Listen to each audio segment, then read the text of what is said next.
Welcome to my channel the recipe book. आज आपण बनवणार आहोत फ्राईड राईस। इथे मी एका कढईमध्ये तेल घेतले आहे आणि जिरा मोहरीला छान तडका दिला आहे। काही भाज्या घेतल्या आहेत, कांदा, पत्तागोबी, कोथिंबीर, टोमॅटो, शिमला मिर्च आणि वाटाणा। आपण या सगळ्या भाज्यांना ॲड करूया।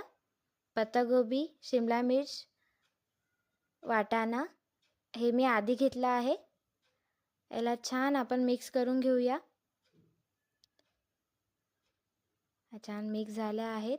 आता आपण त्याला 5 मिनिटे वाफवून घेऊया। बघा, आता आपल्या भाज्या छान झाल्या आहेत, कांदा पण स्मूथ झाला आहे। इथे मी आता टोमॅटो ॲड करते।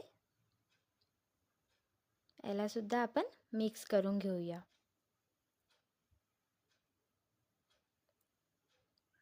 टोमॅटोला सुद्धा आपण स्मूथ होईपर्यंत होऊ दिला आहे। बघा, छान भाज्या सगळ्या मिक्स झाल्या आहेत। आता मैं इथे जिंजर गार्लिक पेस्ट ॲड करते आहे आणि फ्राईड राईसला खूप छान चव येते। त्याला छान मिक्स करून घेऊया। इथे थोडासा डार्क सोया सॉस ॲड करते आणि फ्राईड राईसला छान कलर येईल। याला सुद्धा मी आता मिक्स करून घेते। आता इथे मिक्स झाला आहे।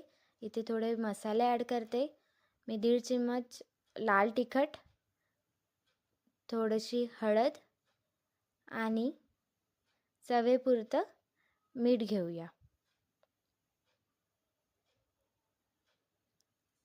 आता हे सगळे मसाले आपण मिक्स करून घ्यायचे छान। आता इथे मी बॉईल केलेला राईस ॲड करत आहे। राईस हा थोडा खुला असला पाहिजे, आसट नको। इथे शेजवान फ्राईड राईस ॲड करूया आणि छान कलर आणि टेस्ट येते फ्राईड राईसला। बघा, आता आपण फ्राईड राईसला थोडं 2-3 मिनिटे वाफवून घेऊया। इथे आपला फ्राईड राईस रेडी आहे। बघा किती सुंदर कलर आला आहे आणि टेस्टला सुद्धा छानच झाला असेल। इथे मी टेस्ट करून बघते। वाव, खूप सुंदर बनला आहे। तुम्ही सुद्धा तुमच्या घरी ट्राय करा आणि माझा व्हिडिओला लाईक, शेअर आणि सबस्क्राईब करा। Thank you.